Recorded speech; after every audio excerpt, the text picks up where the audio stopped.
महाराष्ट्रामध्ये मानव पंथाचा अंगीकार या वारकरी संप्रदायातल्याही लोकांनी केला आणि अहिंसेचे आद्य प्रवर्तक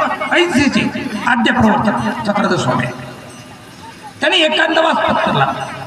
ज्या ठिकाणी गेले त्या ठिकाणच्या ज्या गुज गोष्टी आहेत त्या माइंड बटाने लिहिण्याचा प्रयत्न केला. माणसाचे जो स्वभाव आहे, संतुलन आहे, ते बिघडू देऊ नका.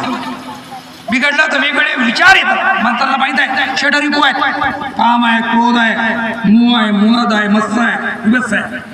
जे षडरिपू आहेत त्या षडरिपूमुळे माणूस वेगवेगळ्या वाईट व्यसनात आहे. समाज सुधारण्याचं काम ज्ञानेश्वर महाराजांनी केलं.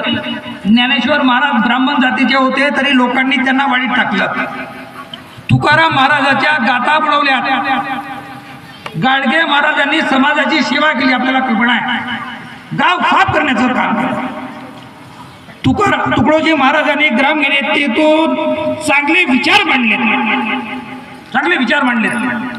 महात्मा फुलेंनी स्त्रियांसाठी सावित्रीबाईबरोबर बुधवार पेठेमध्ये पुण्याला स्त्रियांसाठी शाळा ओपन केली. त्यामुळे आपल्या भगिनी आपल्या या ठिकाणी बसलेल्या आहेत, मानाला बसलेल्या आहेत. आणि प्रत्येक क्षेत्रामध्ये भगिनी ह्या अग्रक्रम आहेत. आपल्या जिल्ह्याच्या जिल्हाधिकारी सुद्धा यावेळी पहिल्यांदा चंद्रपूर जिल्ह्यामध्ये म्हणजे स्त्री जिल्हाधिकारी आले. म्हणजे कोणत्या क्षेत्रात कमी नाहीत.